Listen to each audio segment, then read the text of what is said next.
What's going on, everybody? I figured that for today's Flashback Friday, we'd actually play some Double Dragon 3, The Sacred Stones. This is kind of wild. This one, it's obviously the third installment on the Nintendo Entertainment System. And once again, Marion has vanished. And this character here, this old lady, she puts the twins on a quest to find these 3 sacred stones, which will open a door to an area where you'll find the final boss and you'll be able to find Marion. So in this one, you go through the battle. You start off in your own dojo that you and Jimmy created, Billy and Jimmy, and basically there are a bunch of new Shadow Warriors that are coming out to get you. It gets really weird. The story gets a little convoluted later on when you find out who the end boss is. Pretty wild the way that this goes down. Anyway, in this one, we're battling these warriors. The fight sequences are a little bit weird. Not only can you do the spin kick, you no longer have that knee kick that you could do, or in the Double Dragon Game Boy version, where you could do that uppercut. You can't do that uppercut or that upper kick. In this one, however, you can do these kind of flip, grab them by the head and toss them like you just saw me do, which was kind of cool. As far as weapons go, these weapons are wild. Whoever the weapon holder is, once they are defeated, that's it. The person disappears and their weapon disappears. It's not like before where you have to kill a whole sequence of them and then the weapon disappears. Like in the original one, if there were a bunch of Lindas and a bunch of Williams came out and you took a whip from the Linda and you were in that section, you would defeat all the Lindas, you'd defeat all the Williams, and then the whip would disappear. That's not how it is here. I don't know why. It's really weird. But, it is what it is. Anyway, this game, again, a lot of levels to it. Not as kind of crazy as the other ones were. This one, basically, the level is like a country. So you're going to go from country to country to find these stones. There were a couple of other things that they added to this besides, the extra levels and whatnot. Billy and Jimmy have the ability to go and use a pair of nunchucks. You could swing these nunchucks around, but it was limited depending on how many you had. You couldn't swing more than 99 or whatever. You could also pick up other characters. There is a Chinese character named Chin. There is also a ninja that you could pick up. If you were playing this in 2-player, it was pretty wild because under the 2-player mode, you would have the ability to just switch characters. So player 1 could go from playing Billy Lee to playing Chin to playing the ninja, and the same with the other person. If you had a player 2, that player could also switch between characters.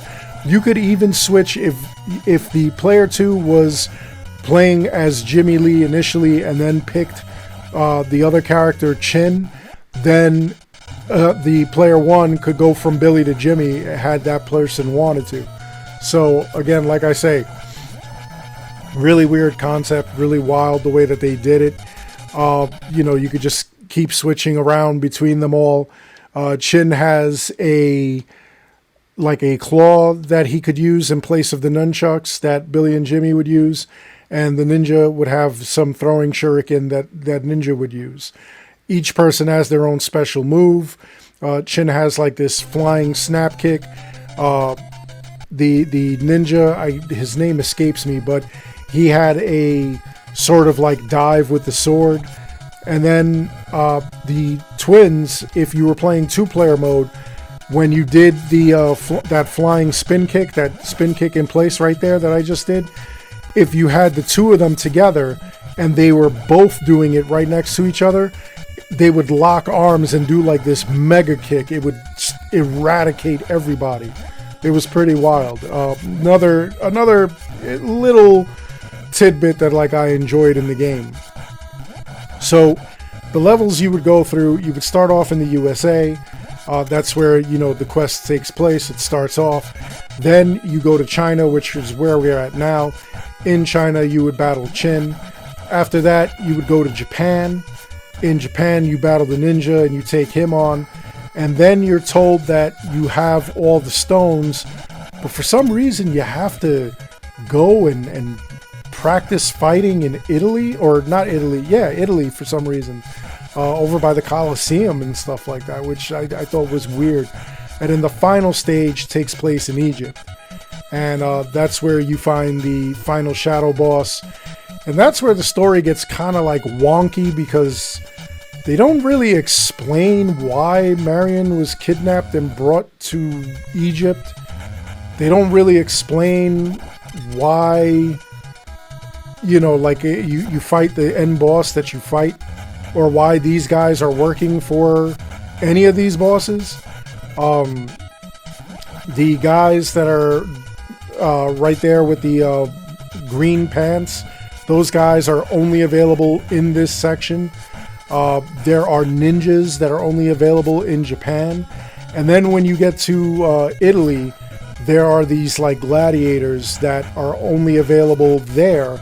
But when you get to Egypt, you fight them all. They're all there, which is wild. So are these guys not working for their respective people? Like, you know, the characters, obviously, that we fought in the first level, they are, you know, here. So here's Qin. Clearly, he's got a grudge against you. During the battle with the Shadow Warriors, Billy and Jimmy actually kill Qin's brother. So he's out for revenge. So here we go. That's why he's doing that. Now, is he a Shadow Warrior? Are the characters from the first level Shadow Warriors or not? That's part of where it gets confusing. They really don't go into great detail on the story, which is kind of wild, but, you know, it is what it is. You know, maybe they fix this, maybe they don't, maybe they come up with something wild. I don't know. I really don't know what the full story is. I know that this was an arcade game as well, and it was available, I believe, also on the Sega Genesis. So it'll be interesting. Maybe I'll play the Sega Genesis version as well for another Throwback Thursday or Flashback Friday. But you know, we'll see. Maybe if you guys are interested in something else, let me know. I'll definitely play through it. And this over here, this game that I'm playing right now, the Double Dragon 3, I don't complete. I actually complete it on my Dark Retro channel. There's going to be a link in the description below. By all means, like, go and check that channel out. I'd like to get a couple of more subscribers there and a couple of more views, if you don't mind. If you like old school games, anything from all the way from like Atari 2600, Commodore 64, Nintendo, Super Nintendo, the original Sega Master System, Sega Genesis, Sega CD, Sega 32X, the original PlayStation, and all around there, go and check that channel out. It has a lot of great stuff, and if you don't see something that you like, definitely let me know, and I will do what I can to actually get that on the channel for you. Or even in the Flashback Fridays and the Throwback Thursdays that I do on this channel as well. So here we are, we're at the end of Japan. We just have to defeat these last few ninjas, and then we'll go inside that dojo there, and then we fight the leader of the Japan section. Again, pretty wild that they have it this way. It's kind of crazy, honestly. I did enjoy playing through the game. I did enjoy this back in the day where we had, you know, like the original Nintendo. This was actually like one of the tougher games that they made back then. And one of the wild things, I found out that the reason that a lot of these games were so hard way back in the day on Nintendo, on Sega Genesis, on the Super Nintendo, was because at that time they had all these they had all these rental places, and all the rental places were renting out Nintendo games and stuff like that. So they made the games a little bit tougher so that it cost you way more to rent it than to just outright buy it. If you went and you bought the game, then you had it and then you could like resell it or whatever. But in the event that you kept renting the game, it would cost you way more. If you rented this game and let's say it took you like a month to complete, because obviously you weren't going to get it your first day, you'd be spending a lot of money. You'd spend way more than you actually paid for the game. And back in these days, video games were like $50. Could you imagine $50 for a game? That by today they would never do that. And I mean, in all honesty, you pay the $70 for a game today because of the expense and development and stuff like that. The only thing I don't like is that they will milk you with the games of today. Games of today, they will actually sell you the game for $70, then sell you a DLC package for $20. If not, you have to pay like, let's say $15 a piece for each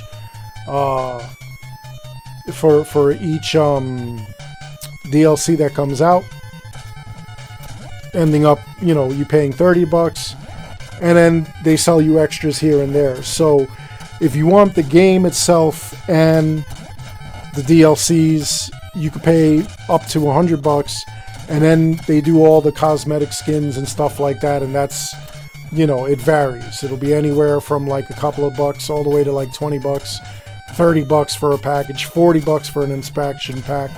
So back then, you got the game and it was the whole game.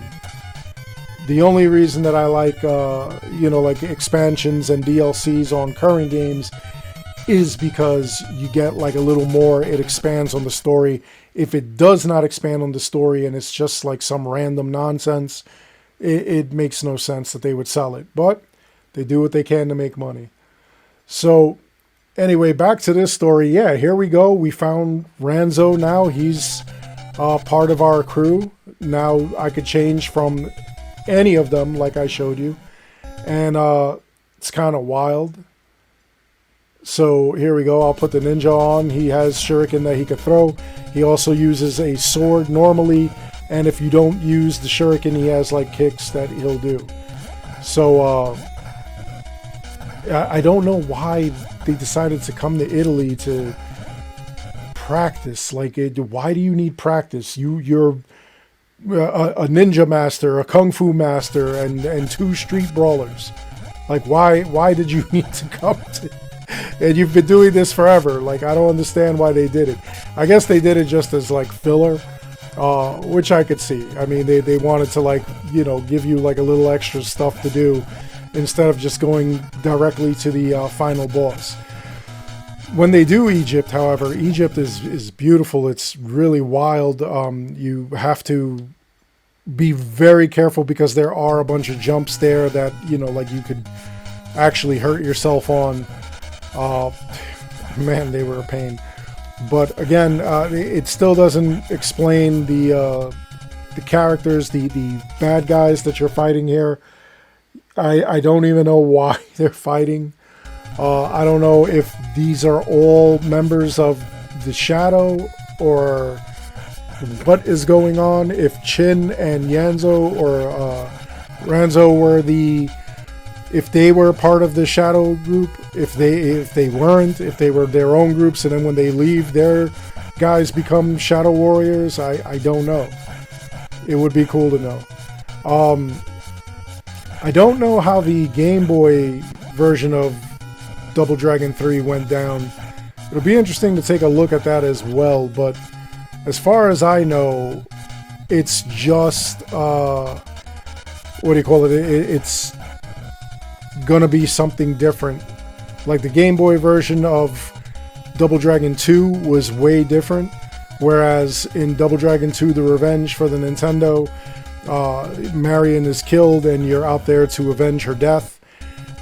In Double Dragon 2 for the Game Boy, they join a gang.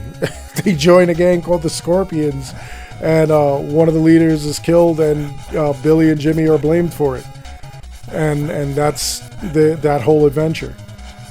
One of the things that I do notice is that in this game, especially, the punches, the way that they're throwing the punches, that's exactly the way that they throw the punch in the Game Boy version. So I don't know. I don't know if the Game Boy versions, they just do something different just to give you extra stories, which, I mean, I could see it. You know, rather than going and buying the same exact game for, you know, another console or another system, they alter it a little bit. I could see them doing that. That makes some sense.